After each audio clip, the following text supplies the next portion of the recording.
for coming. If anyone has any questions in the middle of the lecture, just raise your hand, or just type in the chatting box. I'll be here to do any help in communication. So enjoy the time. Yeah, Nicola, over to you. And if you think I go too fast, which sometimes I do, anybody can tell me. I'm never going to be offended. So, okay. Okay, first, I hope the sound is okay, because this space that I'm in is a little bit echoey, so I think it's fine. I hope it's not too bad. So maybe I just begin with the presentation, if that's okay. Yes.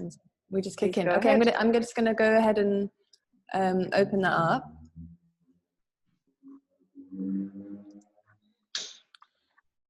And then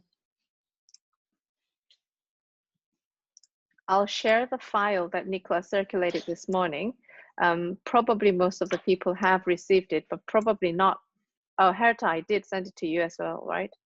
But just in case, if anyone hasn't got that file of the the workshop brief. Yeah, I'll put it in the chatting box here. Cool. Yep, you're ready to go.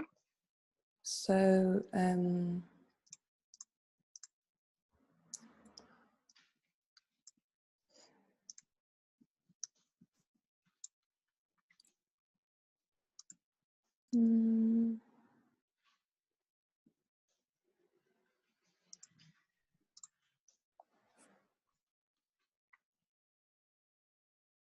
so I don't know if this is showing you just my desktop or if it's going to show you the whole full screen mode. Hopefully that's coming across for you now. It shows me your whole window of the PDF. Okay, good. So that looks just like a regular slideshow for you now, right? Mm-hmm. Great. So this very boring slide with no color is called Joy, Form and Color. And I hoped that this week, it's a kind of a week, isn't it, would be an immersive workshop, because I'm hopeful that you're going to not be too quiet and you might be encouraged to respond and ask questions and challenge me and be difficult or fun.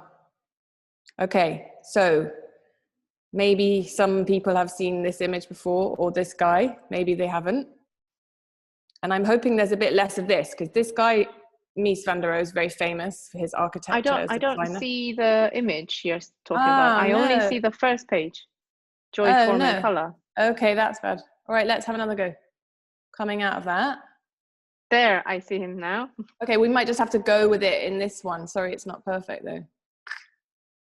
When I'm doing the full screen, it's not letting us go through. Okay, so Mies van der Rohe. So I'm saying slightly less of this and slightly more of this.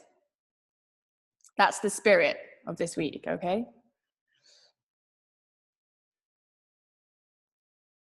And let's begin. So as Minson said, I'm a teacher, predominantly in architecture. I also teach over to interiors, and I've taught across postgraduate and undergraduate for some years now. I also practice architecture and also kind of immersive experience design, I suppose. This is an image from, can you see the image of the feathers? Okay, this is an image of a project that I did, which we can look at later, but I suppose what I'm trying to say is sometimes I do really silly things, which is all about kind of playfulness. And here you can see in the image that there are children playing and also adults. So the idea that play is something that we don't have to unlearn as adults. We can keep doing that till we're really, really, really old. So there's no limits on play, there's no limits on joy, there's no limits on fun. And we can learn a lot from children in their kind of freedom and ability to fluidly, simply move through simple pleasures. So there's some rules. It's very serious. There's some rules. I hope that everyone today will be open-minded, will have fun, will make. That's the project for the week. It's not about talking, it's about making. And you don't have to make anything good, you just have to make stuff and then make it again and then make more stuff. And then by the end of the week, the stuff that you made most recently is better than the stuff you started making in the beginning. And then you've achieved something. And then you've achieved number 4, which is to surprise yourself. I think I might spell that wrong. And smile. So I figured I didn't really want to talk about me, because that's one of the things about designers and architects that I get a bit bored of when they always talk about them. But then I thought, I'll try and imagine being in your shoes. Who is this funny woman? So maybe you do need to know a little bit about me and what I do. So here we go. This is me sitting outside my shop that I'm sitting in now with my daughter Oti. And I run a space in East London, in the northeast of London, kind of on the edge, like more like a residential area than a kind of very dense part of the city. And I have a space where we run little offices, we run some shop use from here sometimes. Sometimes we have events, we put exhibitions on. So it's a space, we call it a good room on the high street. And people basically can do anything they want to do in it, as long as we can work out a way to pay for it or let them have it for free. So it just about works out most of the time. So here I am today, sitting in here. It's acoustically not that well designed, as you're discovering. So as I said, it's in Leighton, East London. I know you had a lecture from Julian from East, so I just put this slide in to remind you that's where I live. Okay, so all that work that Julian did quite some time ago.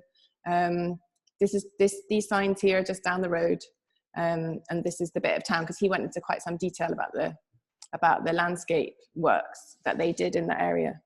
And so I thought that would fill you into the picture about where I am. And here's some of the work that I've done over the last 10, 15 years now. Before I had a permanent physical space, I do lots of things which I called events in the void. So taking sort of empty or slack space in the city and making fun interventions. So this is a big, what we call in England den building, but I think many people might know it as fort building or fortress building, which is the terminology they use in the States. And here we made a city of dens, or a city of forts. And it was really, really fun. And it's a project that I ran on the South Bank in London, which is this, which is a piece of the city that was left over from a big festival that happened in the 1950s. And it's a kind of concrete landscape. You can see in the background of this image, it's quite bleak, it's quite brutal, it's kind of brutalist. And then we made this very soft kind of project of colourful things, and people played with it, and it was really amazing. And I learned more from the people taking part in it than I had envisaged. And I didn't come with too much of an agenda. I came with this infrastructure of ropes and the fabric. And then I learned from everyone else about how they saw the city and how they saw play. And it was really wonderful and fantastic. And it was like they built a city of tents.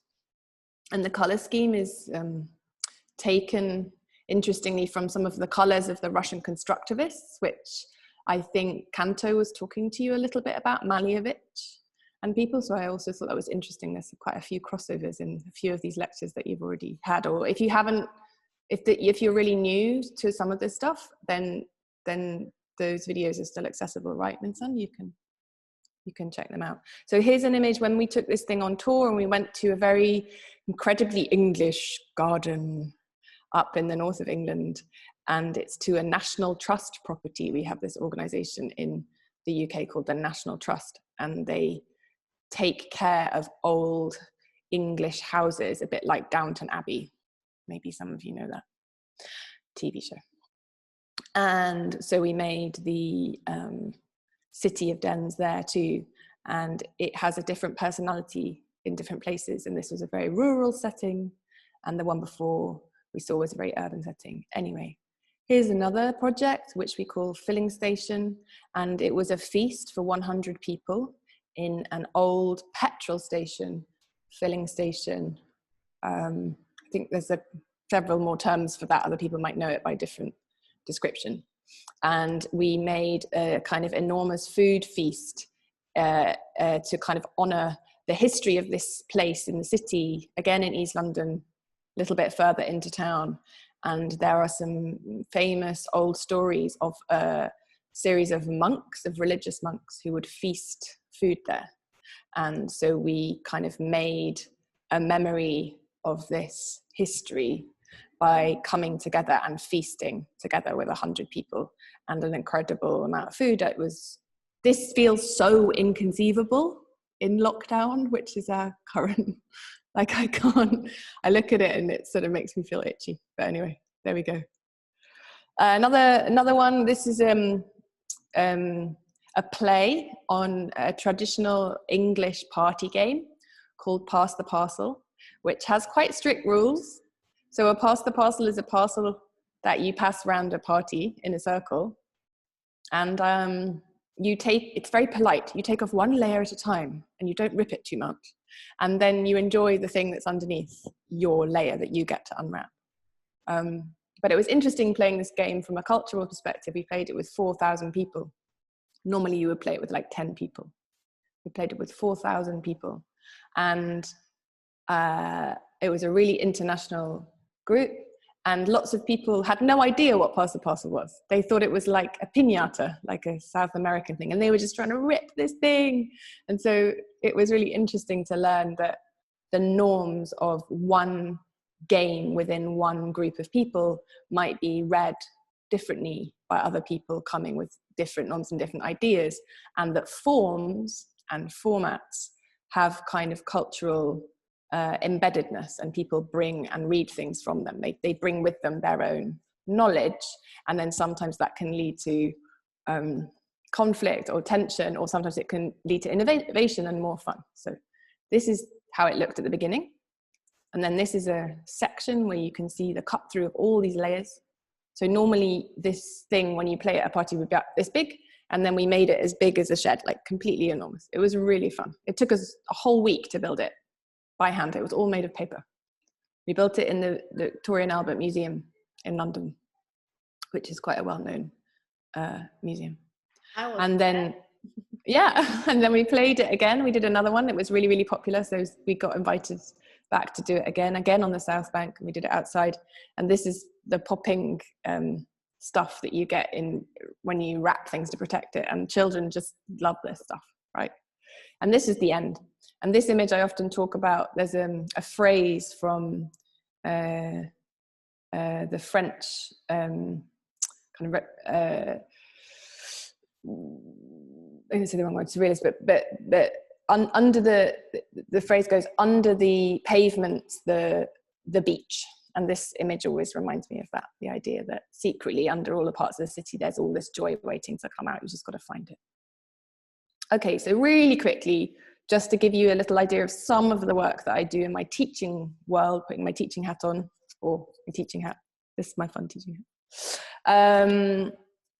These are some examples of models, but this is not the kind of work I'm expecting you guys to do this week. This work's quite formal, it's quite slow. Some of it's a bit stuffy. But I just wanted to show you examples of the type of thing that sometimes we get up to in studio capacity. But this work can take a very, very long time, so I don't have any expectations that this is what you will come out with. So don't freak out or think this is what we're doing. I'm just showing you. Right, so here's some examples of students making large-scale models of historic buildings in London and making them out of paper, and enjoying the wobbliness, but trying to do some precision with them. These are quite big. These are scale 1 to 20, which is kind of like doll's house scale. Or if you're into model trains, sort of model train scale. This is a really big model we made as a group where we did a lot of reclaiming of materials, which is something I'm hopeful you will do this week. And they made a very large sort of city scale model. We're not going to be working at city scale, but I thought you might be interested in this. This is a project about facilitating or supporting joy, and the student made a swing for his little sister out of wood. And again, a game which is about the site we were working on, again in East London, and a kind of board game that children could play in relation to it. This is about touch, about enjoyment of being in environments, about designing for interaction, for touch, and that gives us something that gives us joy when we get to interact with a building, like, you know, the beauty of a paper floor. There was that beautiful lecture that you had about taking your shoes off, and the joy of this, the sensitivity of the warmth of a Korean floor. And it's a similar thing, this sort of sensibility, the sensitivity to touch and how you interact with your environment.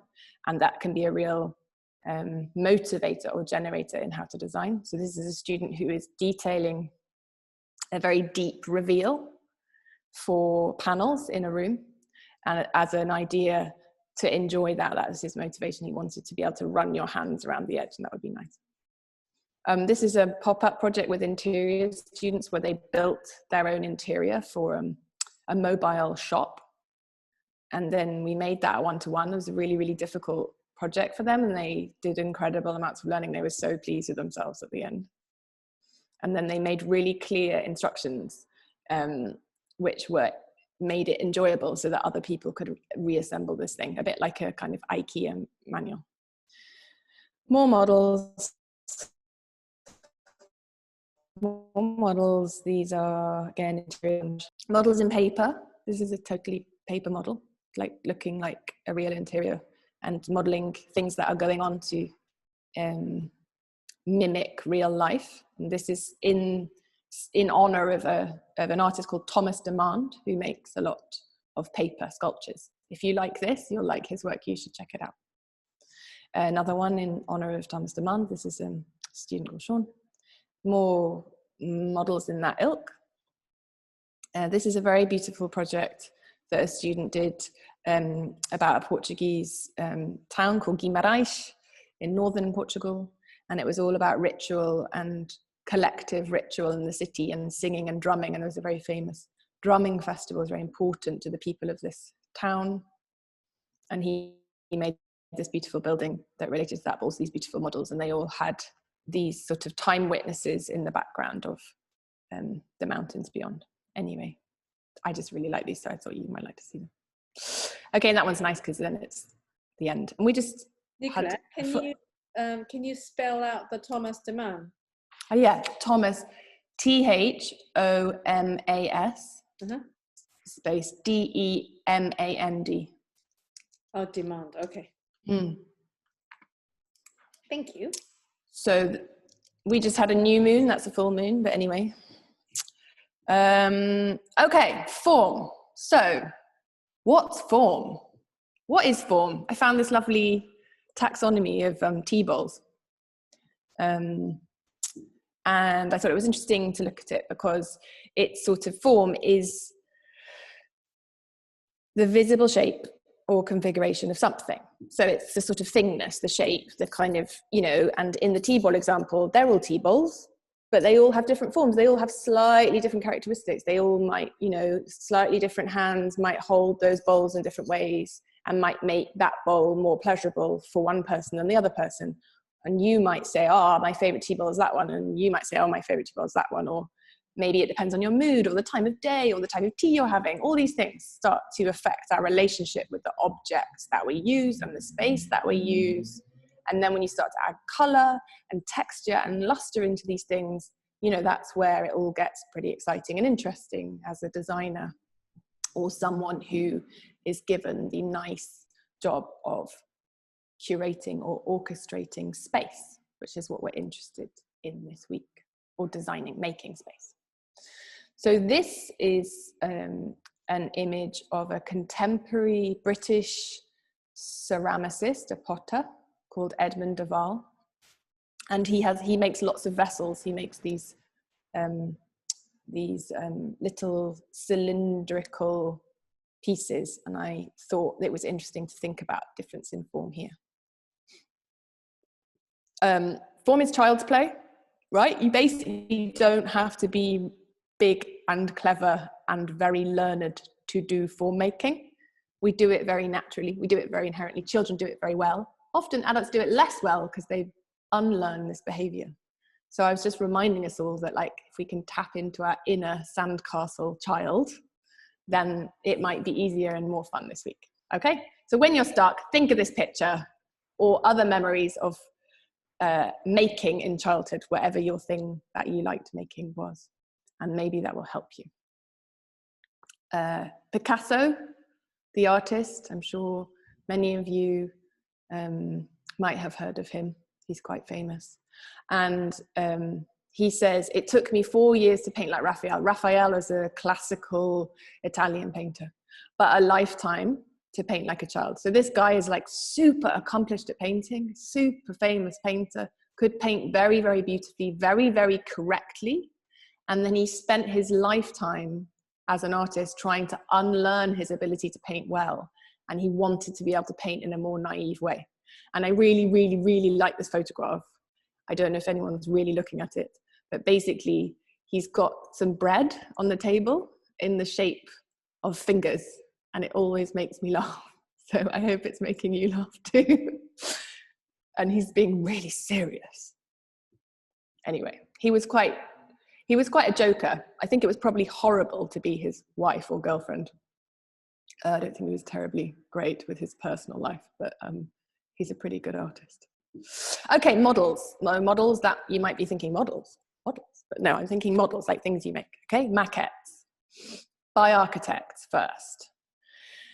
I just picked, there's so many I could have picked. Okay, so I just picked a few. You might know more, you can find more.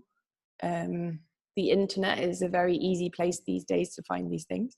This is a wonderful female British architect called Mary Duggan. And she is brilliant herself. She has some brilliant people working for her. Loads of amazing women and men, but some amazing women. Sorry. And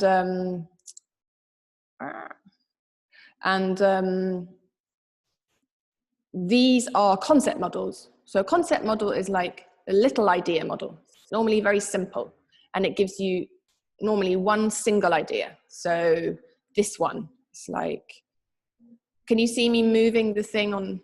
Can you see the pointer? Yeah.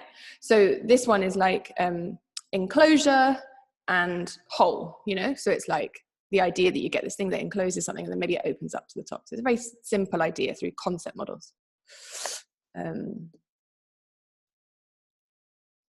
Frank Gehry, some of you might know his work. He's a very sort of famous formal architect. I don't always like his buildings, but he makes amazing models.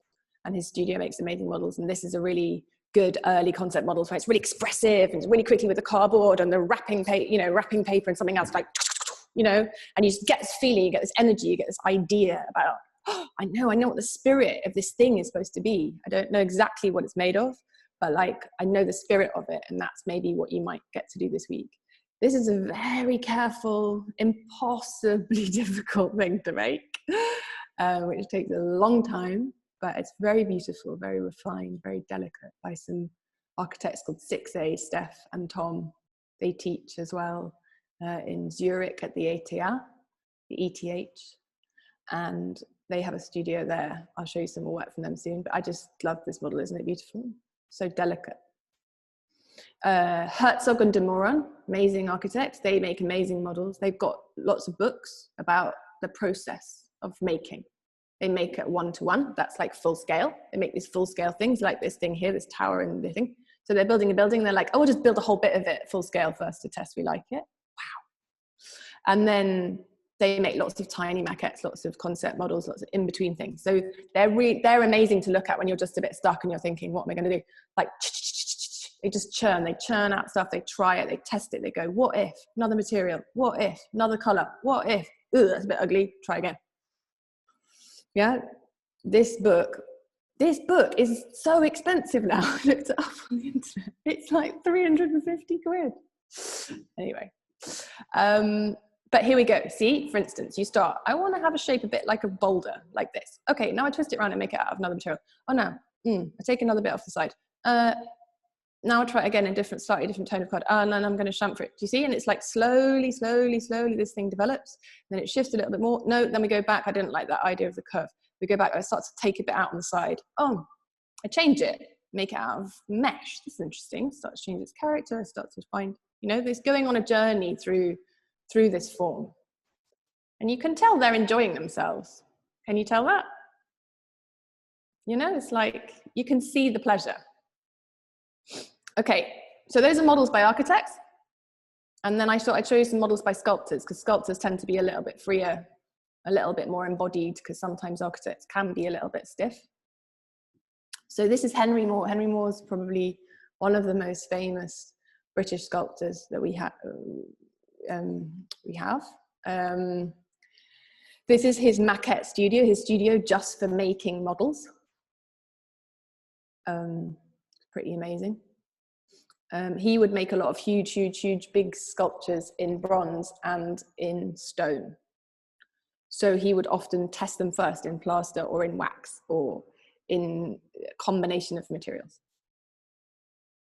And he makes sort of abstractions of forms, often the female form. Another famous architect, similar generation, a female, Barbara Hepworth. This is a maquette that she made. This is a little model. She would also make enormous models. I'll show you a picture later of her. Another one, a very famous British sculptor, Anthony Caro. These are the maquettes in his studio. Incredible things, lots of made of cardboard. He sculpted in steel, but he would make all these tiny little models first. Lots of them are about planes and sticks, which I'm going to ask you to work with this week, maybe. So you might want to look at his work. Because it's quite inspiring for the way that he sort of takes abstract forms and shapes and planes and surfaces, and also he's really accomplished with color and color in relation to form. Lydia Clark, a Brazilian artist. I thought this is incredibly beautiful, fine little piece. This is in the Tate Contemporary Gallery in London, modern. Henry Ward, I've put the video from this artist in the brief. Henry Ward is a British artist, and in lockdown he's getting really frustrated. So he made this video about kitchen table sculptures, and I've shared it with you. So it's called Kitchen Table Sculptures, and it's little sculptures that you make on your kitchen table. So it's really sweet. It's a really nice project because everybody pretty much can do that. And then it's fun to think about how everybody's little kitchen table sculptures will all be a little bit different because everybody has different things in their kitchen, right? So I'm really looking forward to seeing your kitchen table sculptures. Bricolage. Bricolage is the bringing together of ready-made or found objects and kind of, you know, finding a new form with them, right? Or finding new things with them. So this is a very famous example from Picasso, the artist we talked about with the bread fingers. And this is called the bull's head. But really, if you can sort of imagine it, this is a seat from a bicycle, and this is the handlebars from a bicycle. So he's taking these things that exist in his everyday life, and he's re-seeing them and reimagining them and repositioning them to make a new form, a new reality that gives us joy. It's funny, isn't it? It's funny that it's, you know, it's a little ball, you know, and then it makes us laugh. But it's just a bike seat and some handlebars. It's really simple. Yeah. So there it is again, reminding us with the things. Okay, so I thought I would explain some really straightforward concepts, which maybe if you're a student of sculpture, you would know, but probably I'm assuming some of you might not have heard about. So when thinking about modeling or sculpting or making, there's some useful concepts to know about. So additive. So I'm thinking about additive sculpture. So additive sculpture, I'm showing an image from Ai Weiwei. This piece, I don't know if anyone knows it or recognizes it, it's called Grapes. And it's 26 stools, which are antique stools from the Qing dynasty, remade to come together to make a kind of like an atom shape. It looks like something in science, doesn't it? It looks like this kind of, or an explosion. Okay, so he's taken he's taking an object that exists in the world, and he's repurposing it, remaking it to have another meaning and have another status and have another presence in the world and take on new meaning.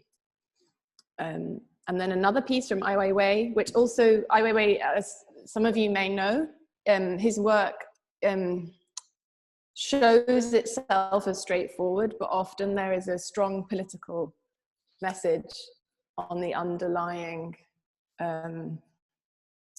aspect of his work, and you can read up on that if you want. So this piece is based on the generic bicycle in China, and it's called Forever. And again, he takes these pieces and he puts them together and he makes an enclosure. So the brief I'm giving you this week is to make an enclosure, to make a pavilion, to make a little building. And look here, here's someone who's basically made a sort of architectural space by taking a bunch of bikes and putting them together and making a wall, and then curving that wall around and closing it and making space. All you have to do is put a little roof on that and you've got a pavilion. Hint, hint. Additive. These are things. So additive is putting things together, adding, not taking away, but adding. Okay, so here we've got this big. And he took this project on tour around the world. This he took to Guangzhou as part of a big invitation of multiple artists, I think. And he made these, I'm saying he made them, I don't think he made them, I think a community of makers made them. And they're tiny clay sculptures, you can see here on the left. And clay is for me, I always think is the most additive material, because you always have to stick more bits to clay to make it work into a sculpture.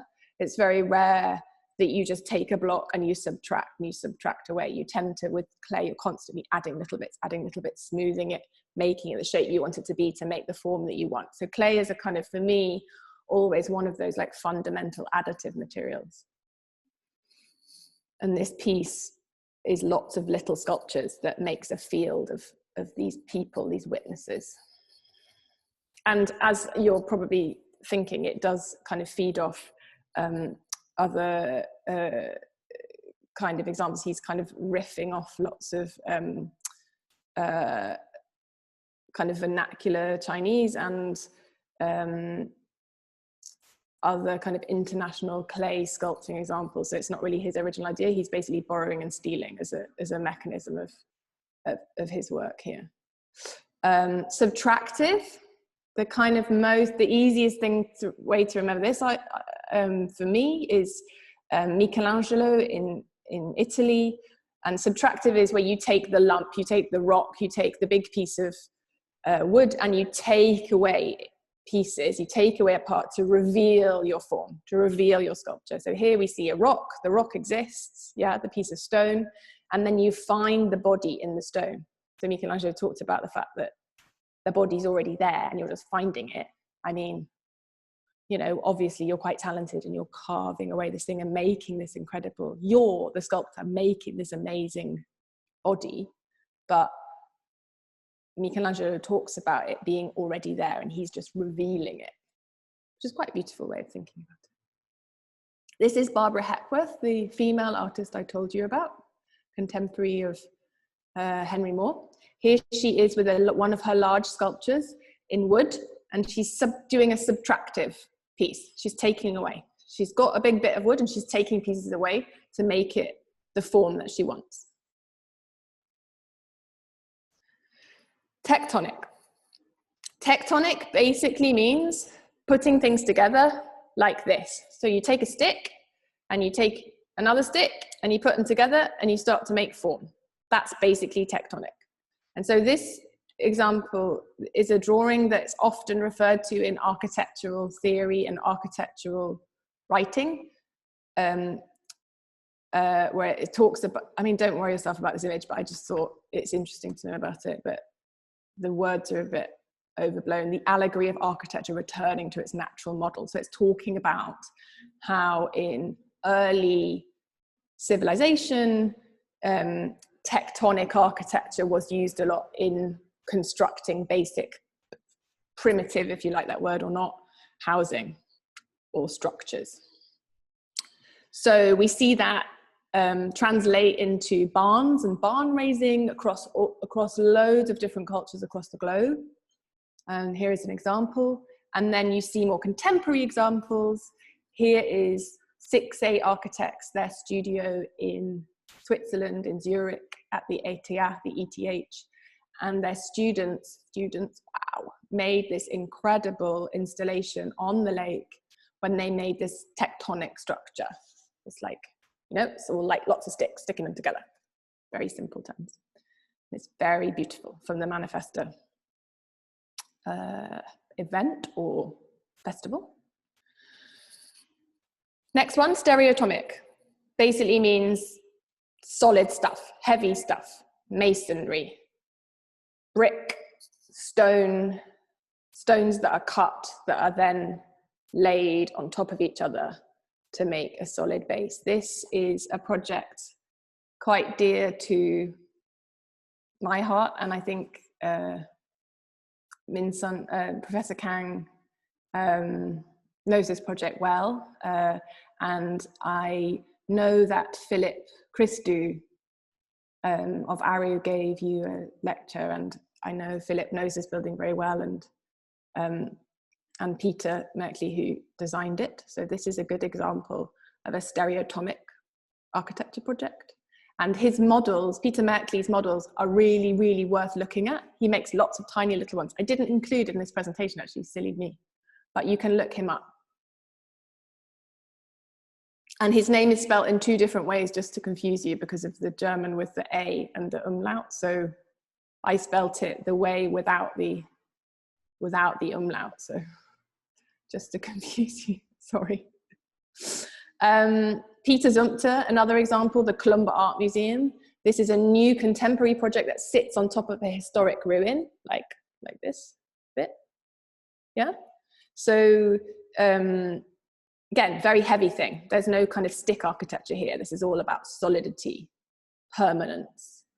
And often this is what you find with religious buildings or buildings that want to endure a long time. People want them to talk of permanence, endurance. They want to spend the money on these buildings. They want them to last through time. Okay, so historically in the West, in Europe, they would build the churches in solid stuff often, and then the residential things would be more likely to build in a cheaper way in timber, because they wanted the civic and the religious buildings to endure longer. This building, I thought some of you who are living in Seoul might know about. Again, an architecture of solidity, of stereotomy, of the stereotomic base of solid, and then it cuts away a bit to make this brise soleil that you see through. This is a lovely project by accomplished female and male architects. Field, so just thinking, just so you know about it, don't worry about this very much, but the idea that space exists, the world exists, then we have air and the atmosphere, and that in order to make space, the first act you can do is just take something and put it in space, and that deflects the space around the thing that you put down, and that's a field, right? So this is quite a good image from Walter de la Maria, and it's called Lightning Field, and he made this land art installation of lots of poles that would conduct electricity because it's out in a very exposed piece of America, or even Mexico, I think. And but it's just this idea that you put one thing down, so there's a field with nothing in it. You're not really aware of space until the point at which you put the stick down, and then you become aware of the deflected space around.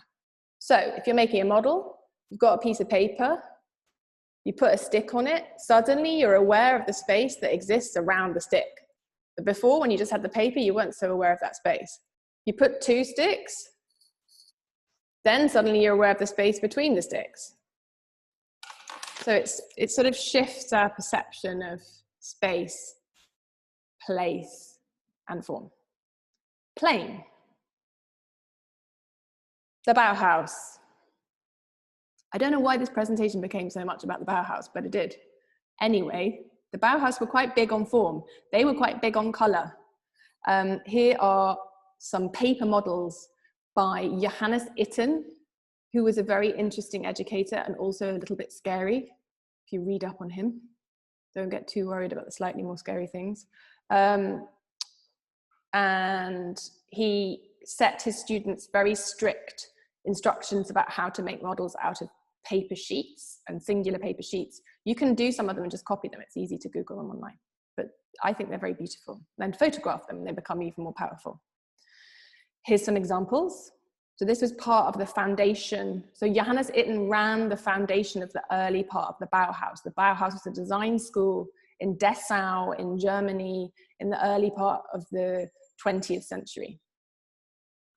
And it went through various different phases. But when Johannes Itten was there, he was very obsessed with color and pedagogy, ways in which he would teach students. Also coming effectively out of the Bauhaus, Rietveld, and this is a house, an architecture of planes. So I thought it was relevant here when talking about planes. So planes are surfaces, you bring them together and you start to make this shifting plane. This drawing on the left is a very beautiful kind of evocation of that, of these sort of sliding planes. And then the building on the right is a direct result of the idea on the left. Rietveld made also this chair at the same time that you see in the center of this room. This room is inside this house you just saw in the previous slide. And this is a very famous piece of 20th century design. And it's made, again, it's these really, really pure planes. Frank Gehry again, here's a plane model, but very fluid. I think you can make models like this week. All you need is paper and a pair of scissors and some tape, and you can make things like this. And you can make 20 of them. And they don't have to be perfect. And you probably make 3 and you probably think it's terrible. And then you just go for a pee or go for a walk or have a cup of tea and then come back and then make 20 more and it'll be fine. Bricolage. We already talked about bricolage. Johannes Itten, the guy who did the foundation at the Bauhaus, he encourages students to make these very eccentric bricolages of found materials and then make these kind of imaginary spaces. When they got rid of him, the next guy was a lot more, Albers was the next teacher, and he was a lot more simple. He said, I don't want you to do loads of crazy things with borrowed stuff. I want the materials to represent themselves. I'll bring 2 materials. I'll bring metal here and red plastic acetate. And I want the 2 things to have their own characteristics. So the acetate moves in a different way to how the metal moves, and the 2 things kind of have a dialogue. So you see here the metal's like, and the acetate's like, woo. You know, so you start to realize between the material, the form, and the color, they maybe start to have, you can think about them having different characteristics, different personalities, different ways of making space. Back to Picasso again and his bricolage of the bike seat and the bike handles making this bull. This is one of my favorite books ever. It's called Homemade, and it's a documentation of objects that were made by ordinary people in Russia. And it's called folk art, and it's just stuff that people made to innovate about something that they needed a thing for. So this is a handmade weights made out of other things and made into a bar. And then children's toys here on the right. Like this train made out of a beer can. I mean, it's kind of, but anyway, but you get the point. This idea of making, do and mending, DIY. Bricolage basically means DIY in French. Making and making do and fixing and innovation, and it makes beautiful shapes. Henry Ward, the link is in the brief for his work. These are some of his kitchen table sculptures, and I really think they're very fun. look here, you can see this is one of those cutters that you use when you cut shapes in sandwiches or cheese or maybe cakes or biscuits.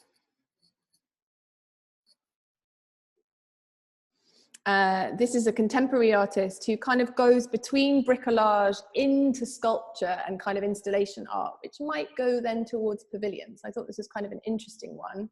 So if we look at the historic example here of Picasso in the 1942, quite a while ago, and then we see it in another way, in a vernacular, in a kind of folk art way, in a kind of what people might say low culture, like not self-conscious, this is just natural. And then we see it in a self-conscious way in this artist in the UK now, but it's still quite quirky, still quite humorous. And then this one is quite serious, but taking objects and then refining purpose of them, finding space with them and creating a kind of architecture. I mean, you could kind of sit in here, couldn't you? And if you put a seat, you could sort of have a cup of tea. Oh, sorry, Ben is coming in, my colleague. So to conclude, we have then some inspiration. Hi. Morning. So we have some inspiration about pavilions, just because it's a bit of a funny word and I didn't know if everyone would know really what a pavilion was, so I should show you some examples. You're not going to wave, Ben? Sorry? You're going to wave. Oh, it's all right, I'm joking. So this is a very famous historic example, 1928. Yeah, 1928, Mies van der Rohe. So the grumpy guy we saw at the beginning of the presentation, he was actually quite a good architect. This is a very beautiful project that he made. It's a very beautiful pavilion. Okay, can you see how it's like planes? Can you see how it's like these planes again? Plane, plane, plane, plane, plane. And can you see how all the planes are different materials? And the plane of the water?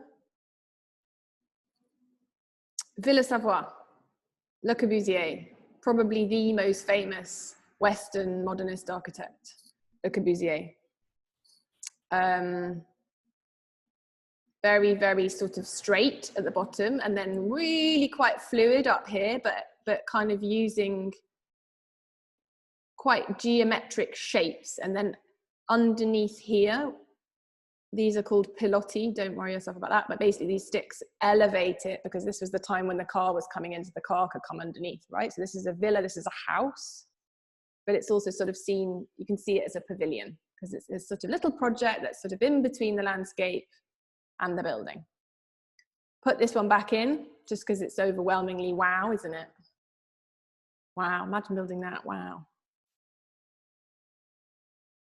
This one has been cheering us up in London last year by collaboration between a young architecture practice who Professor Kang and I had the pleasure to study alongside, the two guys who made this happen, and a really incredible artist called Nicola Read, who's really brilliant at colour, has incredible talent with colour.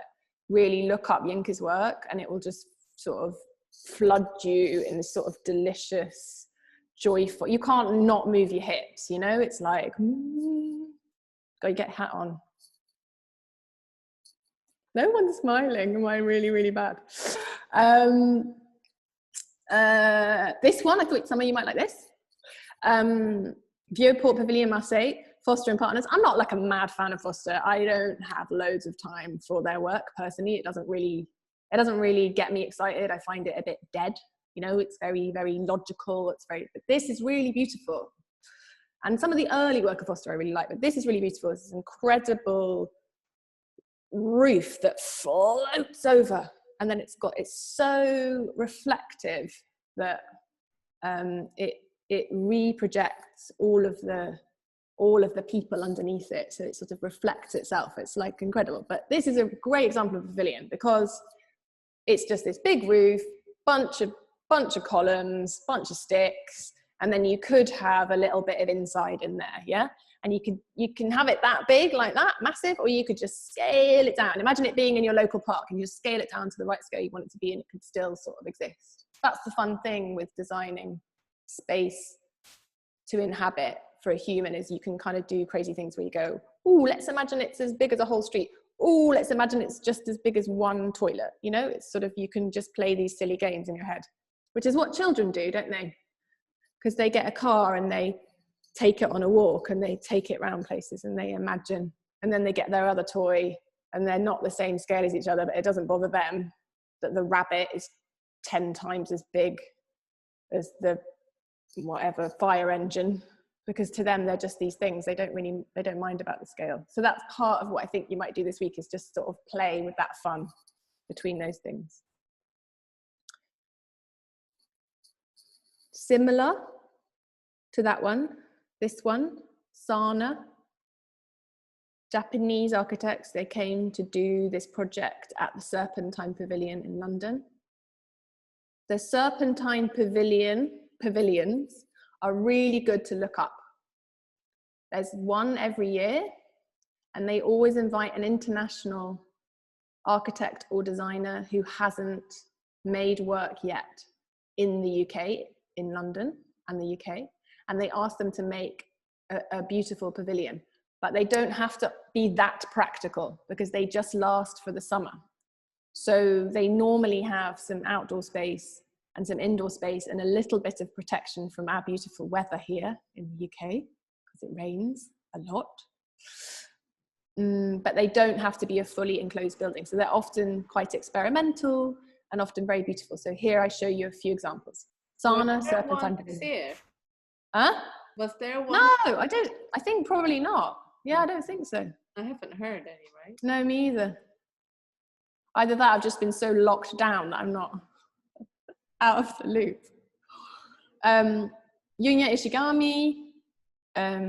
This one came under some fire politically for use of non-paid labor. But anyway, I'll leave that with you. So, but it's a very beautiful form. We're not talking about ethics, are we? We're talking about form. So this is, we could talk about ethics. That's a whole other lecture, justice and pavilions. Oh, and I have done a very interesting talk recently about land justice with a bunch of very interesting people. So I can share that with you another time. But this one's very beautiful form, very heavy roof made out of stone. We're nearly there, You're so patient. And then finishing off with Francis Curry. And this one I just really love. It's optimistic and it looks out and it's protecting, and it's got this beautiful bit at the bottom that is sort of solid and stereotomic. It talks of that a little bit to me. And then it's got this delicate tectonic bit that comes up at the top. Yeah, that's us. That's done. Thank you for listening. And I think Caro is here. She's here? Somewhere. I think so. She says she's on. I think that means I can she's see in. her. Can you see her? Mm-hmm. She'll definitely be wearing black from head to toe. No, she's yellow. I'm here. Hello. Hi. Caro, you have to talk slowly. Okay. Morning, how are you? Hi, Well, I guess it's not morning with you guys, sorry. Thanks for coming. Thank you very much. I'm really That's my pleasure. excited to hear from you. Thank you for having me. Thank you. Do you want to share your screen? Yes, Over I will. to you, Caro. I'm done. Okay, brilliant. Thank you. I will share screen. Do you know what? I'm not a Zoom professional. I don't know why we keep button at the bottom. Yeah. In the middle, the green one. Yeah. Okay. Let me just get the right starting slide. There we go. I'm hoping that it's going to be okay with Keynote. Did that work? Great. Yes, I can see your screen. That's perfect. Okay. If I go full screen. I see full screen. You can see just the slide, or you can see the information. The whole window. Yeah. Let me just see. What about that? That's full screen now. Perfect. Okay. Let me just check if it moves forward, because I've had problems with. Can you see the next slide? Working. Yay. Okay. Excellent. Right. Let me just get myself sorted on my other screen.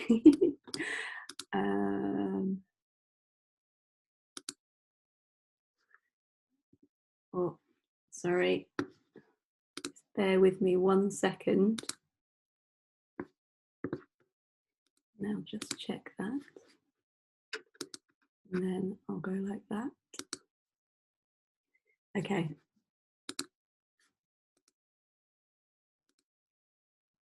Perfect. Okay, sorry about that. Right. Hello. My name's Caroline Till. I'm the co-founder of a futures research agency called Franklin Till. We are based here in London, in East London, and we're a very small team. And we specialise, we work with a really broad range of companies across the world, helping them to explore design, colour and material innovation, particularly for sustainability. So we're really interested in how design and colour and material can help us inform social and environmental change. We produce a magazine. So one of the core things that we do as a research studio is produce printed publications. We still are in love with print, and we feel it's got a real tactile quality and a real powerful way of communicating information and inspiration. So we edit a magazine called Viewpoint Colour, which is looking at what's informing our evolving colour tastes. So what we're really interested in is the why. Why is this particular palette of colours resonant at this point in time? Or why does the emerging colour landscape feel in this particular tone? So rather than just the sort of traditional trend forecasting way that people work with colour and say, oh, this season it's all about blue. We don't talk about seasons. We're not interested in making people buy things continually by saying, oh, now blue is out and now it's all about red, you must buy red. We're interested in working with clients to make sure that their products that they create are resonating with the audiences that they are trying to tap into. So helping them explore what's influencing their behavior, what's influencing their mindset, and what's influencing their choices. My background is specifically in material and sustainability. I originally studied textiles at the Royal College of Art and specialised in sustainability and fashion textiles. And I think it was 2 or 3 years ago now, our studio wrote a book, Radical Matter, Rethinking Materials for a Sustainable Future. And this was basically putting all of our knowledge into a book in which we wanted to be a call to action for the design community. We wanted to say to designers around the world, actually the starting point of sustainability, the sort of building blocks of sustainable design thinking is often the material, thinking about where raw material has come from, how it's being processed, and where does it go at the end of its useful life, or indeed how do we keep it in continuous loops. So that's what we were trying to communicate within Radical Matter. We also create more tangible forms of information, so exhibitions. This was an exhibition in America we produced about I think it was about 8 years ago now, called Future Wear, where we were creating prototypes, where we were pairing material designers with scientists to explore how we could create apparel that responded to our emerging consumer needs. This is another exhibition that we've done in Germany with Heim Textile, which is a major interior textile trade fair. And this was the Remade Materials Library, where we were displaying examples of manufacturers taking waste streams and converting them back into useful products. And this has now become an annual thing at this trade fair. So every year we create and curate the Future Materials Library. So that's just a very quick introduction of some of the work that we do at Franklin Till. But today, Nick asked me to talk specifically about colour. So we work a lot with colour and we love colour. We believe that, you know, colour has huge power to inspire and seduce and influence our choices and actions. And so as designers, we have a huge power in terms of how we use colour. I do think colour is often considered at the very end of a design process, you know, and is thought of an add-on. So I just wanted to start the presentation today by just talking about the power of colour, and how we can explore in more depth our perceptions and our associated meanings of colour, and how we can sort of unpack that a bit and start to use that to create maximum impact as a designer. So colour can change how we feel. By the way, I can supply this presentation with all the references if that's of interest afterwards. Yeah, so colour has a strong influence on our feelings. Colour can also change how we view the world, shown by this really beautiful example by Olafa Alison. I'm sure I'm saying his name not quite perfectly. Colour can reinvent the bland and the uninteresting. So this is just a defunct office block that artist Liz West in Manchester looked to revive through a chroma installation. Colour can provide spectacle, and as I said, can seduce us, and is particularly used within the design industry to encourage often rapid consumption, which we'll talk about in a bit more depth later. Colour can help us tell powerful stories. For example, historians have been working with colourists to recolour historical images because they feel that we will better then relate to past events. Colour can bring us closer to nature, to think about again where things are coming from. It can make information more exciting and easier to digest.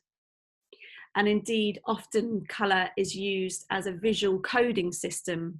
So particularly within graphic design, we often employ colour in a sort of very semiotic way. So for example, this beer brand that has literally drawn the Pantone colours to relate directly the contents of the beer to the consumer, so they can understand where they feel they fit on this spectrum, whether they prefer a paler beer or towards the darker end. It can make something look more tasty and appealing, or indeed much less appealing. And the relationship between colour and finish, we spend quite a lot of time focusing on. So I'll talk a bit more about that later. So it's not just about the colour, it's about the relationship between the colour and the material, and then the resulting sort of tactile or textural qualities that our eye and indeed our touch is picking up. So colour can be used to differentiate or denote a set or group. So even though things are different, but we want them to feel unified, we can use colour. And indeed, colour can help us express ourselves.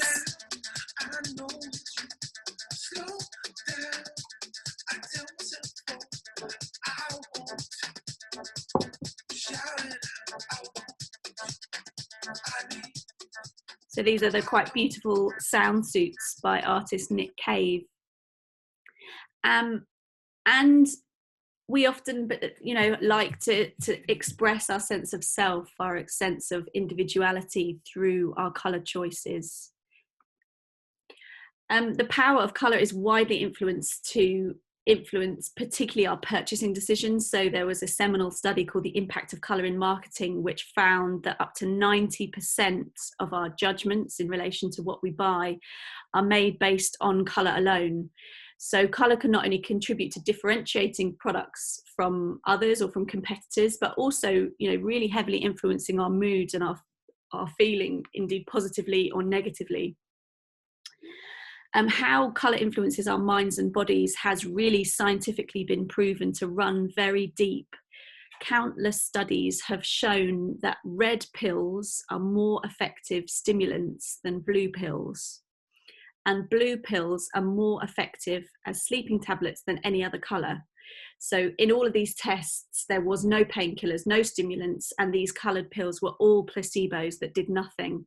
But they were just used to sort of show the underlying power of our intuitive and often very primal associations with colour.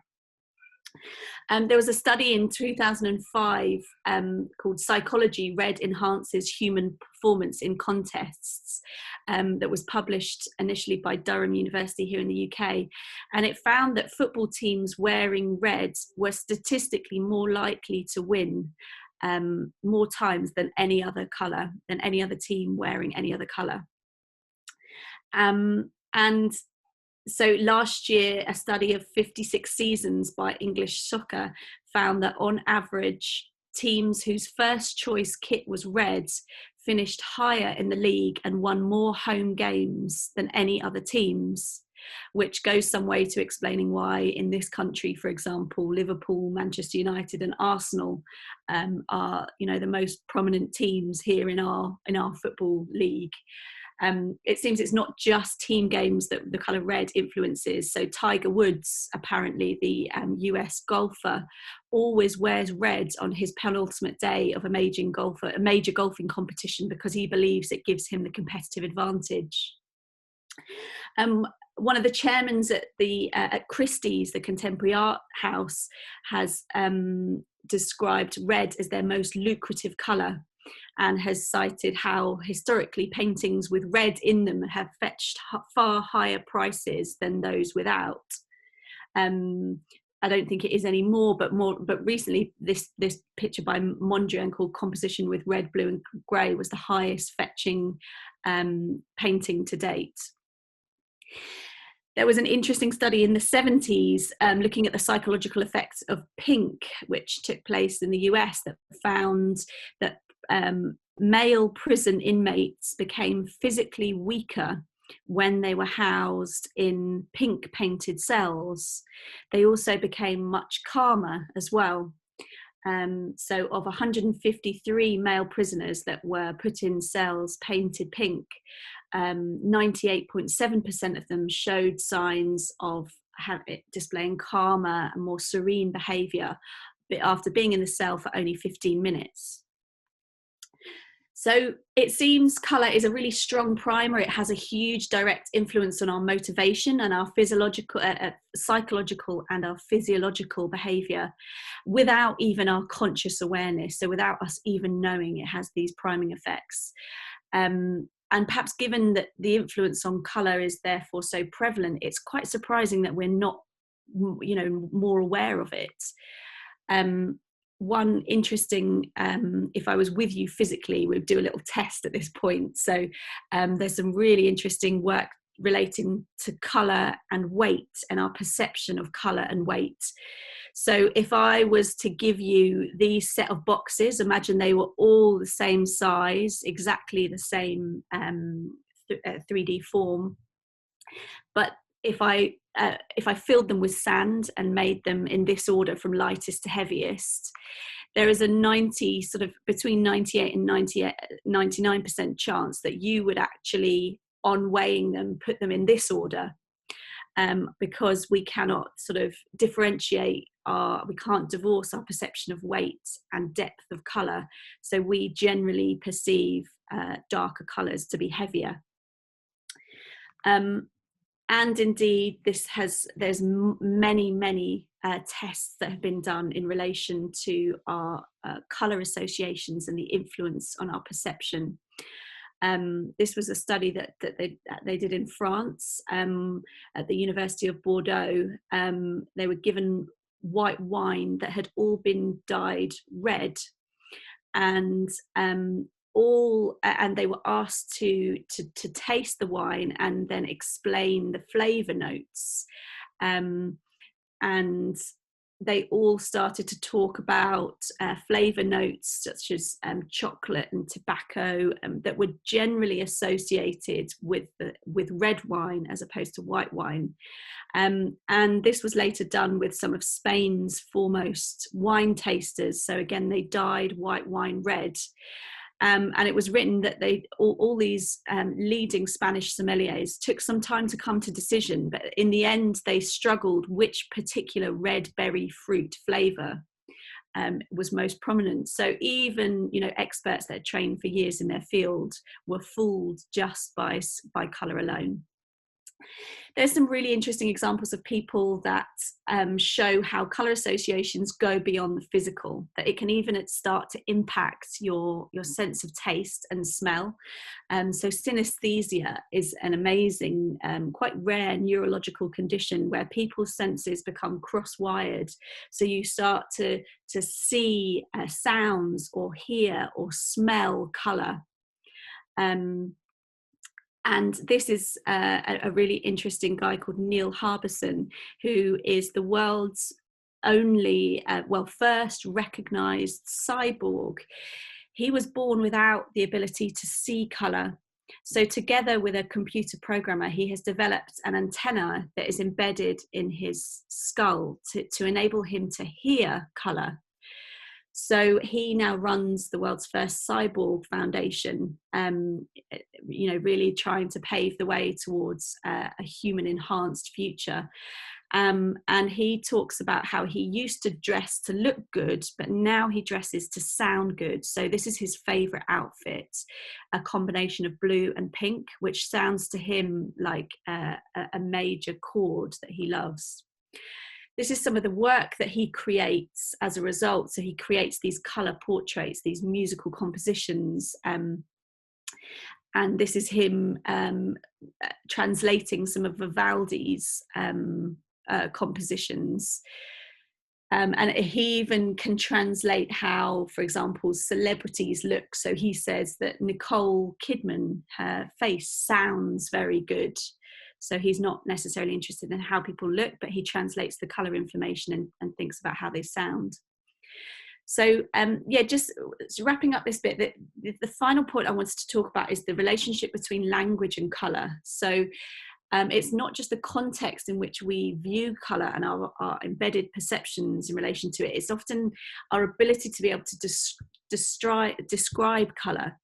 So different languages have different approaches to how we talk about colour, and some languages, for example English, is very limited in relation to how we can think about a myriad of colours. So experiments have shown societies such as the Tarahuma tribe in northern Mexico, which lack different words for blue and green, find it more difficult to find the odd one out in a group such as this, for example, because they don't have the specific terminology. Whereas Eskimos have 17 different words for white, responding to different snow conditions. Whereas for example, in the US, there's only about 4 different descriptions of white. So it's believed that therefore those Eskimos actually see and visually perceive a very, more nuance in relation to colour. Russians have the words for red, which I'm not going to try and pronounce because my Russian is terrible, but is originally meaning beautiful. Therefore, the embedded kind of semantics of beauty and red are still very much related. So yeah, our linguistic associations really do influence our perception and our use of colour as well. So we've talked a bit about how we perceive colour, how colour context impacts how we view colours, and the importance of considering our innate and perhaps our social conditionings in relation to colour. But how, as designers and artists, can we make sure that we use and apply colour perhaps more with more consideration?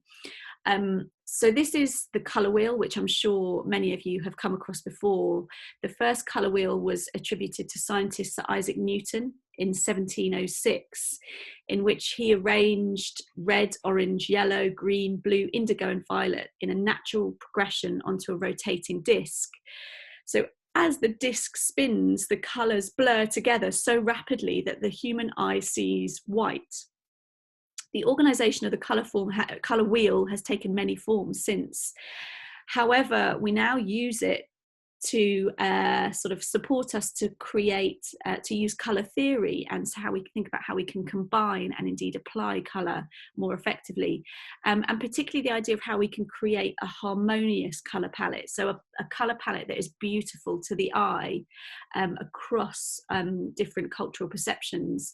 So this is a methodology that has been broadly explored and adapted. And as well as directing Franklin Till Studio, I've worked as a design educator for many years in many different colleges. And I think one of my most impassioned rants is how basic colour theory is just often not included in curriculum. I think I was lucky in that my textile bachelor's, I was trained by an artist who was a passionate colorist. So we really spent sometimes days, just mixing the perfect hue. So we just wanted to quickly revisit the color wheel here and, look at the very basic color wheel, look at where the colors sit, and think about the idea that a tint is just adding white to a pure hue. A shade is adding black, and a tone is adding grey to a pure hue. And to create a harmonious palette broadly relies on two theories, and that is based on analogous colours. So those are colours which sit next to each other on the colour wheel. So if you were to draw 1, 2, 3 or more colours from around the colour wheel that sit next to each other, that is an analogous colour palette.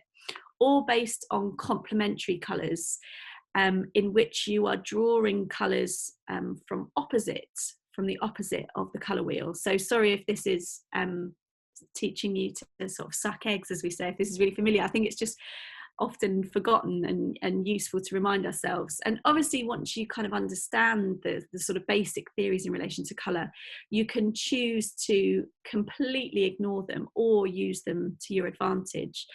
So yeah, looking at complementary opposite colours as is here in this first wheel, then looking at analogous colours in the centre wheel, and then this is tridactic complementary colours. So again, 3 colours that sit opposite in a triangle opposite each other in the colour wheel.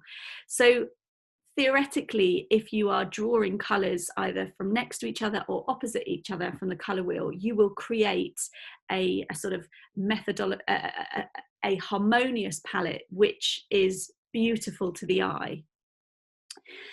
So just some examples of perhaps designers or artists that have done that. So it's interesting, studies looking at the aesthetic response to colour combinations and our preference for colour combinations found that while a lot of people prefer colours with similar hues, they really favour palettes with highly contrasting accent colours.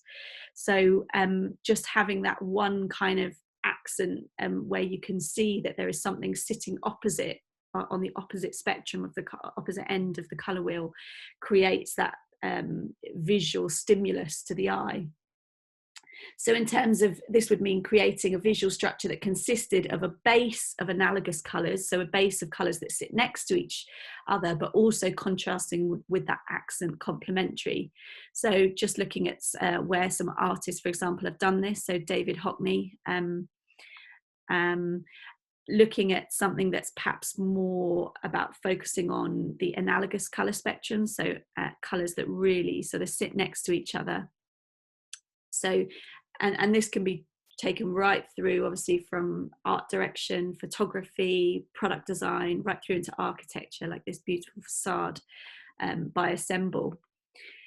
So then, how am I doing for time? Am I okay? Have I got maybe 5 or 10 more minutes? Yeah, okay. Then I wanted to just briefly touch on how we as designers can start to think about the messaging behind our use of colour. So, and that's often how we work with companies, is actually try and get to the core of what they want to say, what is their core message, and therefore how can we start to bring that to life through colour. So for example, I'm a big believer and a big fan of mood boards. I think mood boards have kind of gone out of fashion a bit in terms of design education, but in terms of you know, creating the power of creating a visual language alongside that really backs up your concept or the core narrative that you want to bring to life. I think creating a mood board, and particularly thinking about the colour and the material references in there, is really important. So these are just some quick examples that are pulled together. So say, for example, the core message of your conceptual project is about purity and clarity. Perhaps white is, you know, is there's no sort of better embedded sort of message of clarity. It's you know, against the backdrop of clutter, a sea of choice, analogous tones of white, cream and soft grey help to project a message of calm, cleanliness and freshness. So this is often what we're doing for clients, is creating them a colour strategy, is trying to say, okay, if this is really what the core message that you're trying to bring to life, whether that's in a particular project or through your brand DNA, how can we think about doing that through colour? So this is looking at subtle white on white, trying to sort of create that minimalist, timeless approach. So yeah, just pulling some. So for example, if your message, and sorry, digital colour on screen translates terribly. I'd often encourage, I mean, we work a lot with colour standardisation systems, or even painting up squares to get the exact reference. So yeah, if you were trying to project a message of purity and clarity, it might be something along this lines. Kind of on the opposite end, if you were trying to create a feeling of energy, of kind of dynamism, then perhaps you might think about drawing direct references from active sportswear and creating this sort of vivid tones and projecting sort of energetic, fast-paced, this is quite an extrovert use of colour, and almost the relationship between luminosity, between like fluorescent lights and colour shouting for attention, or also creating a sort of feeling of excitement.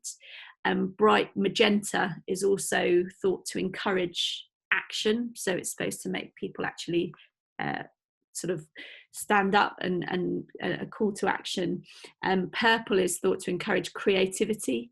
And red is supposed to sort of stimulate, particularly stimulate the heartbeat. So thinking about how you create the mood that you are, you know, that you want to create through the colours that you're trying to achieve. So and here within this sort of high energy palette, the colours are all highly saturated, so that you don't have that sort of more restful, neutral tone. They're all very highly saturated. So again, thinking about how the colours relate to each other, and do you have some high energy accents and then some neutrals that sort of bring the tone down, or do you have this very sort of vibrating, energetic palette of colours? Thinking about weight, what we talked about in relation to our perception of weight and colour. So this is looking at permanence and how we can sort of draw from perhaps heavier, and I suppose here we were looking at creating a feeling of luxury, and how things can stand the test of time, and give a sort of slightly more richer atmospheric tone. So again, combining darker colours with metallic colours. So your palette might look something like this. And then finally, I wanted to touch on, I've actually realised I've got a whole load of stuff that I haven't even, but what I'm gonna end after this, and then I'm gonna give you some other materials if you're interested. So then looking at, it's not just about the colours that you work with, but it's also how the colour relates to the material and the application of the colour with the material. So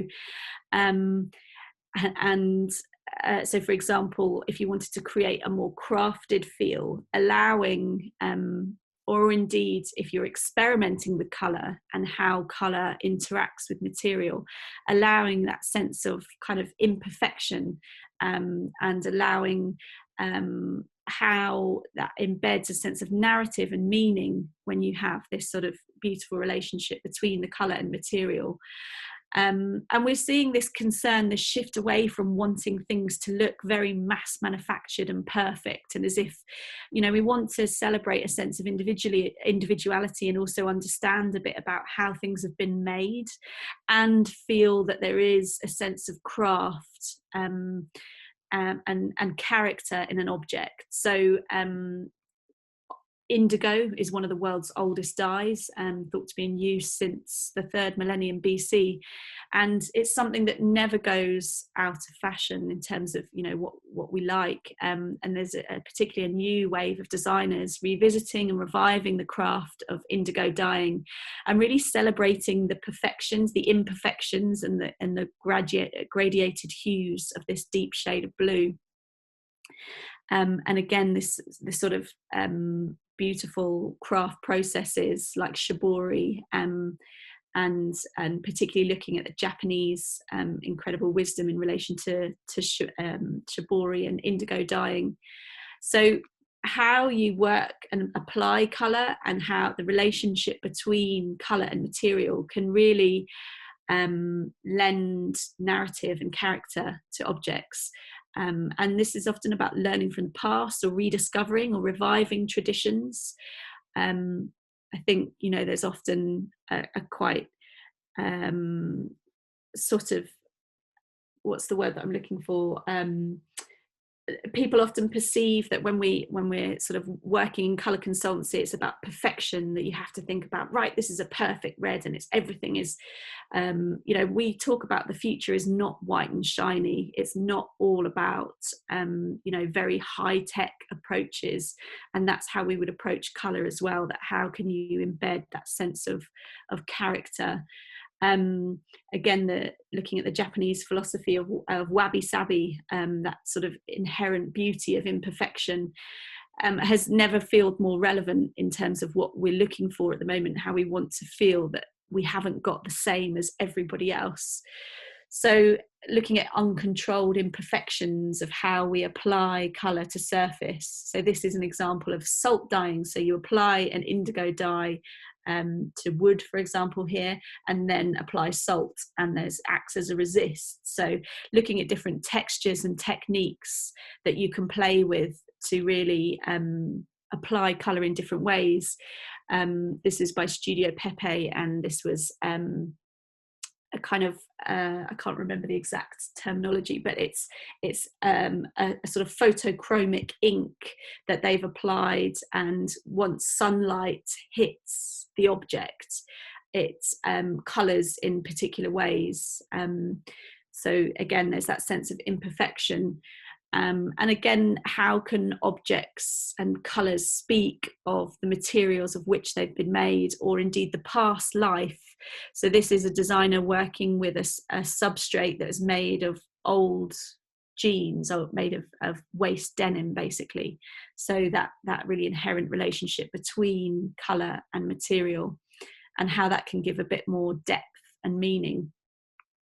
So I'll end there. I did have another quick slideshow which was about sort of expanding on that more.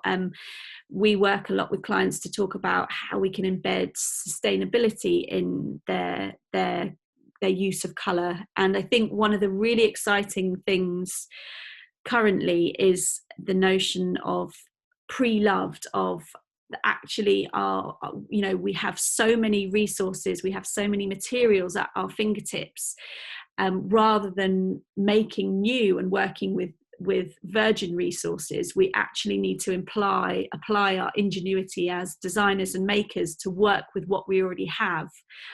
So what we've been talking about is the shift to almost be a colour curator, because obviously if you're working with found materials, they already have colour within them. They already have a story within them.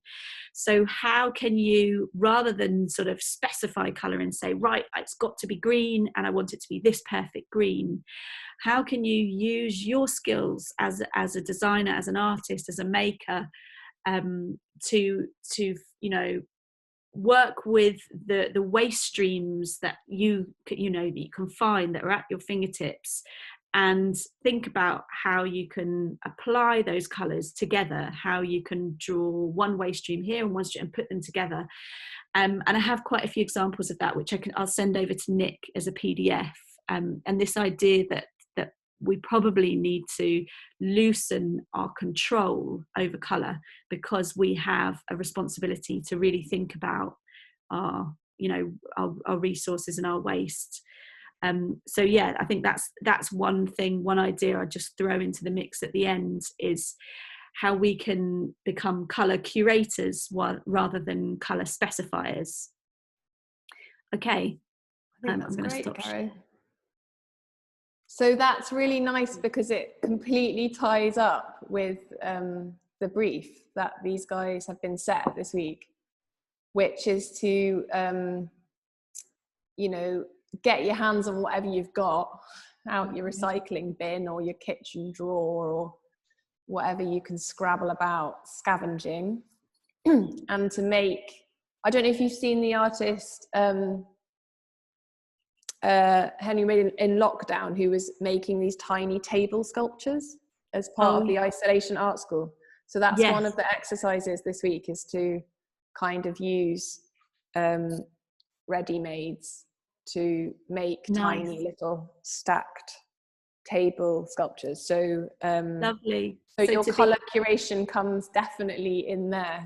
And I think there's some really interesting, I'll send over this PDF for some inspiration references. A lot of them are fashion examples, because there's some incredible things going on within pre-loved fashion. But I think there's almost sort of two directions that designers seem to be taking. One, which is like almost like mulching, so taking all these materials and really cutting them up to tiny pieces and then reconnecting them together with some kind of substrate, so you get that sort of very almost like underlay. Yeah, exactly, that underlay feel, like terrazzo, or like, so it can be more controlled, or it can be so that you can't see, you can just see that there is this combination of things, or it seems to be in a more sort of considered larger scale patchwork type approach. And again, in the references that I'll send through to you, there's an example of a patchwork quilt, which I think was made in the sort of 1800s, which has never looked more contemporary, because we seem to be doing that sort of scavenging and applying things together and reconnecting them. So I think the scale of how you work with the materials that you've got is really important in relation to colour, whether you combine them at very, very tiny scales, so they just create this sort of sea of almost like a grey. And that's one thing that we've been talking about, that there seems to be a real embracing of off colours, if you like, of colours that are a bit greyed or a bit green, because there is this like desire to use waste resources.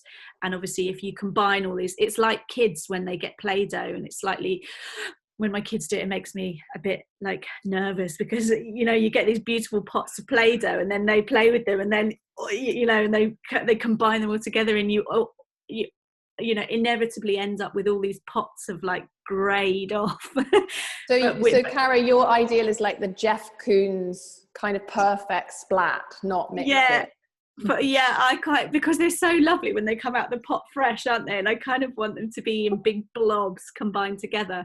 But then at the same time, you can get these quite amazing shades when all these colours are mixed that you could never, do even if you tried. So yeah, so how do you think about scale of these resources that you're working with? Do you really cut them up so that they're no longer visible what it used to be, or do you celebrate the life of the material before and the colour of the material before, and think about how you combine them?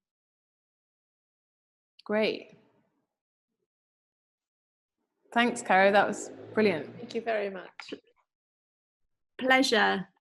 Right, I'm going to go and finish getting children out the door. I think for the benefit of the students, I have to share that Caro has got the most colourful interior of a house that anyone can imagine.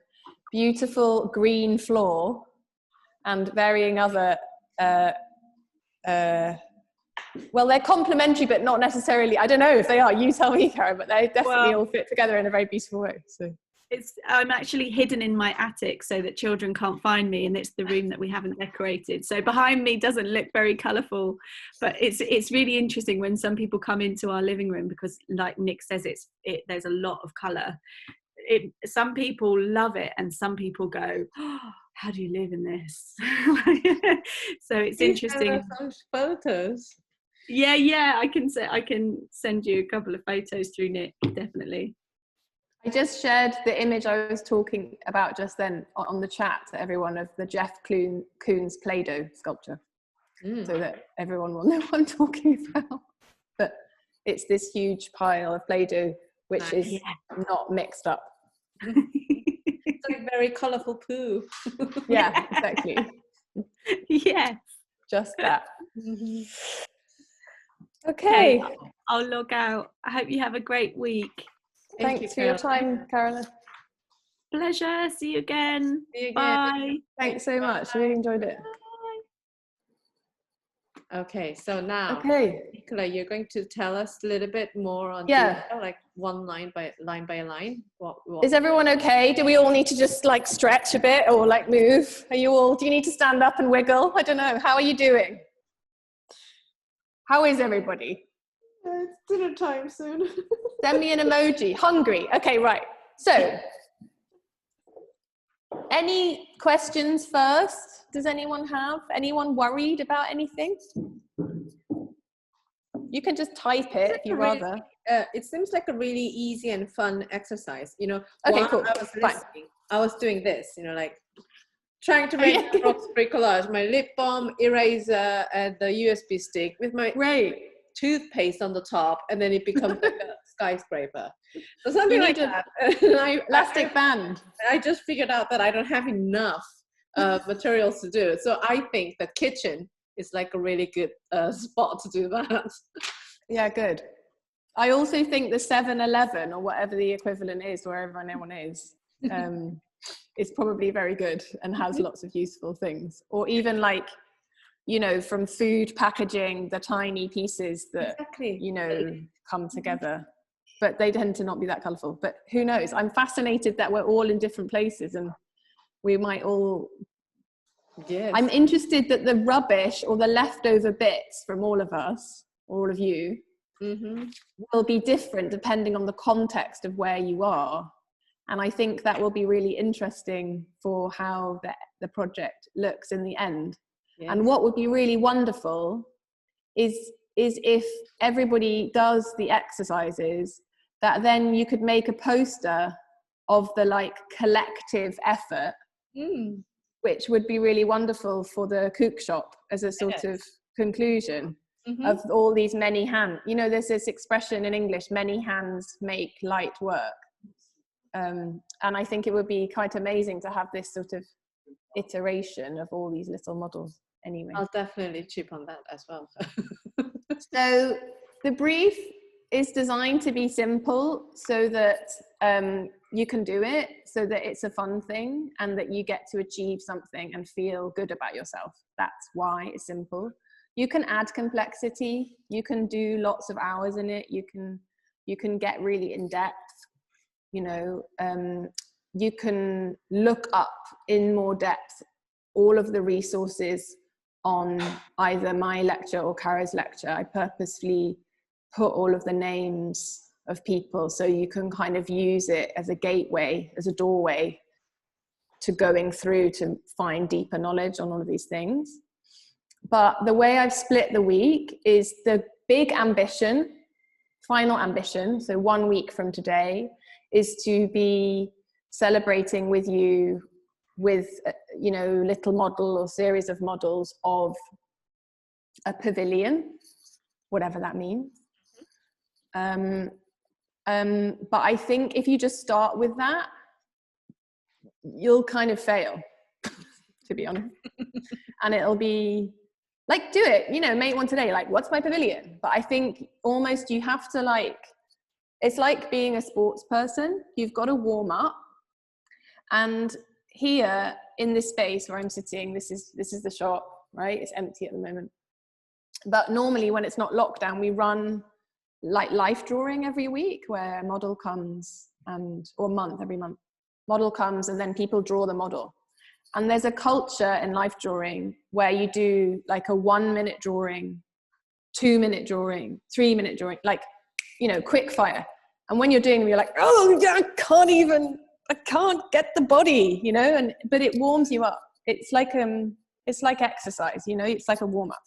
And I see the brief in 2 parts. I set it in 2 parts. One, the exercises that you see at the top in the brief. And 2 is the pavilion model. So I think you can't do the pavilion model until you do the exercises. This is why I put them in this order. And I suggest that you do all of the exercises in a quick, like, don't judge yourself way before Wednesday. And then we can kind of look at them, have a bit of a laugh. Maybe I try and do them too. Maybe I do them with my children, and I share with you what we did, you know. And then I can help problem solve if you were finding something tricky, even just like I didn't really understand how to stick that thing together, because I'm assuming that not all of you will have lots of experience in building physical models. I'm sure you're very accomplished in other areas of expertise, and so this is why this is the challenge to you. So even if it's really boring, like, don't really understand how to stick that material to that material, that's fine, don't worry about it, it's okay, we can talk about it. Also, as I'm sure you'll know much better than me, there's all these amazing websites that just tell you, there's a website in English which is like how to stick to it's just like all these kind of amazing resources about things. So, you know, there are all these kind of incredible videos, and you can use YouTube and whatever to teach yourself how to do this stuff, or don't worry about knowing how to do it, just have a go, fail fast and move on. And it's nice to see that development. And then once you take a little camera at the end, you can show the documentation of that development. So the cool thing to know about model making is you can make something absolutely terribly, like this is like a screwed up piece of tissue. But if you photograph it really beautifully or really carefully, you can make it look like $1 million, right? You can, and then you can sell it for $1 million in an art gallery. Okay, so if you make these things and you think, ooh, it's a bit rubbish, then just pause, go and have a tea, come back, have a walk, and then try and look at them and just try and document them. And maybe you can find, you know, a way that they can actually become something greater than what you think they are through elevating them, through improving them, through photography. And this is what the artist who I've put the YouTube video, whose name I'm just temporarily forgetting, Henry Ward, is it? Yeah. I don't know why I find his name so hard. Henry Ward. And his video is very sweet. And I watched it in the depths of the first lockdown here in the UK when it was all getting terribly boring. And I thought he cheered me up. So I thought this would be nice to do. So yeah, so basically in summary, I'm asking you, inviting you, which is a very English way of saying absolutely do it. I'm inviting you, but I mean do it. This is a problem I got into with my students before. They were like, you have to be more Spanish. Just say do it. Okay, I'm doing.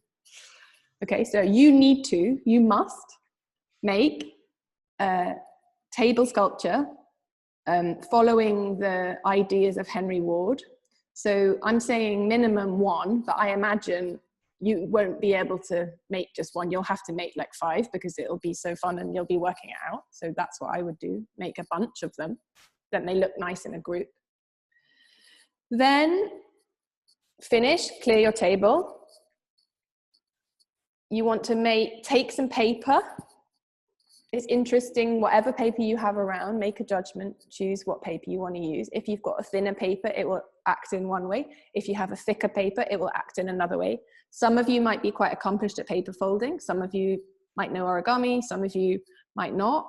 And then just using folding, cutting, either with a knife or with scissors, and you may use tape, try and find form, try and find space with it. And you can look at some of the traditional exercises of Johannes Itten from the Bauhaus if you want.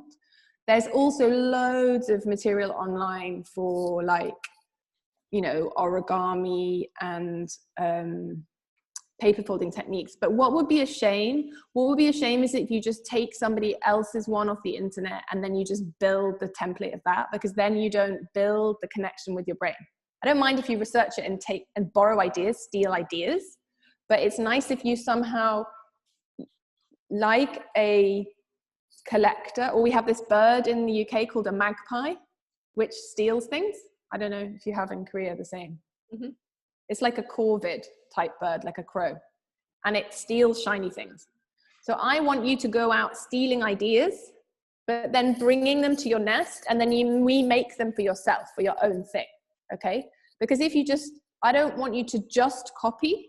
I want you to take a little bit, mix it up in your own recipe, and then give it back to me.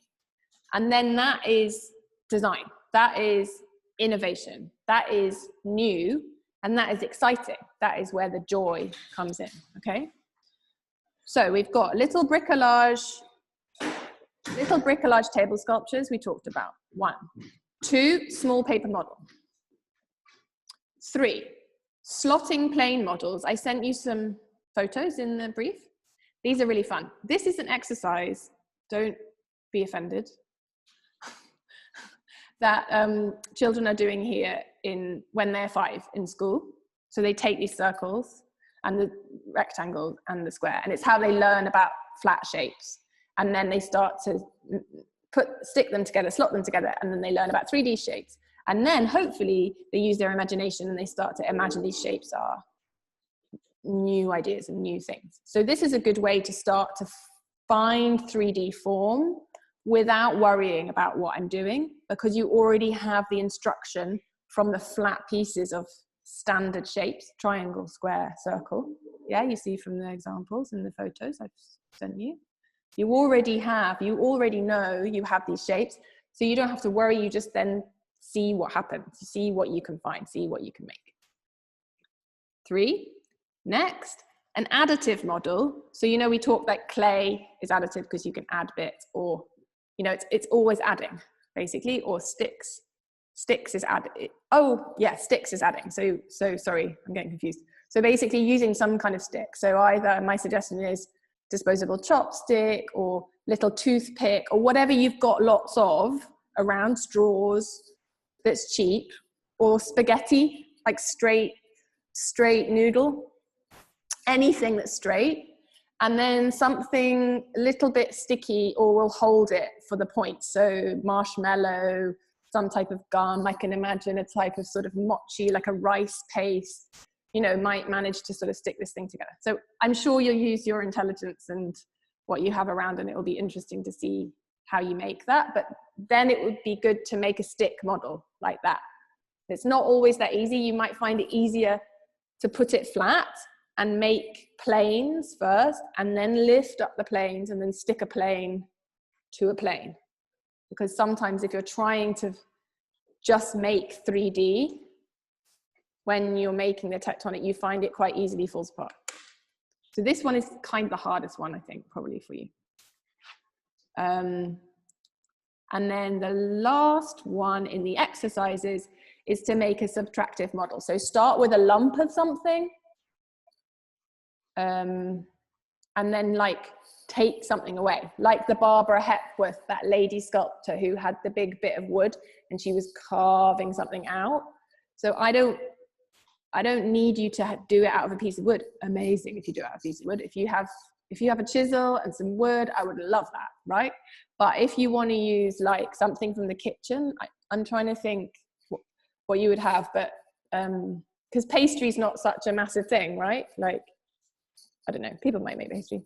I make pastry, but pastry or Play-Doh, some kind of flour and water, slime, slop, you know, and then you can kind of carve out of that. Or you can use clay if you have it, or some kind of something like this. If you're an accomplished stone sculptor and you've just been keeping it quiet all this time, feel free to make a stone sculpture. In 2 days. In 2 days, yeah, not going to happen. But yeah, the idea is these are small, and they're quick, and you can do many of them. So if you start getting stuck or stressed, you start freaking out, this is taking forever, just stop that one, do the next one. Just don't worry about it, just move on. Just say, that's not for me. I'm not an additive model person. This is like not my vibe. Great, you learned something. That means your pavilion is not going to be that, because that's the thing that you struggled with. So we're just going to ditch that one and move on, right? Because this is about celebrating what you bring already, what you have to give, and building on the strengths that you already have. We're not trying to freak you out or undermine your confidence.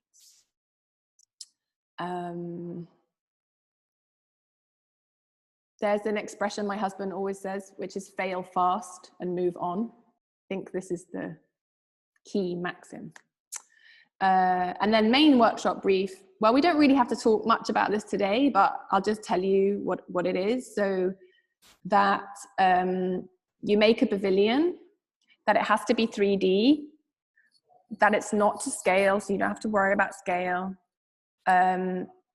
That you make use of color, that you play with color, that you learn a little bit, you test a bit with color. Maybe you make some bad mistakes with color, and then you find something nice out through that process. I would encourage you to take on the direct instruction of Caroline, because she had some really good color palettes. There's also lots of amazing color palettes online. I made a link to a really simple website.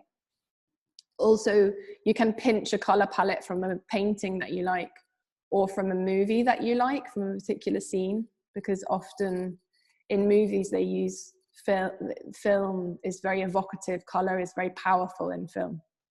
So there's lots of brilliant examples there. So I want you to make 3D form. I want you to use color. I want you to show that one bit is more enclosed, is more closed off from the weather. And then one bit is more inside outside. So that means like little canopy.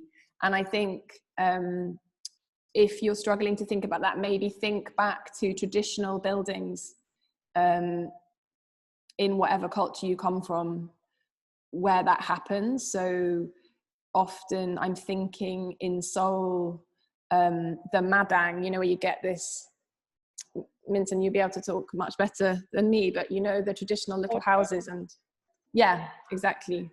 And you get this kind of slight sticking out sheltering roof. Mm-hmm. And then you get areas to walk, which are not fully protected from the weather, but they a little bit enclose you. And then you get your proper interior space, and then you get your proper exterior space. So this is what I'm imagining in this little building that you make. It's like some of it's inside, some of it's inside, outside, some of it's outside, right? So it does that layering of space thing. And you'll just find that through playing. And I don't really mind what you make it out of. I'm really interested to see what happens. But I think I encourage you to use secondhand materials to make it out of found things. So it doesn't have to go to the art shop and just buy everything new. You don't have to spend any money really if you don't want to.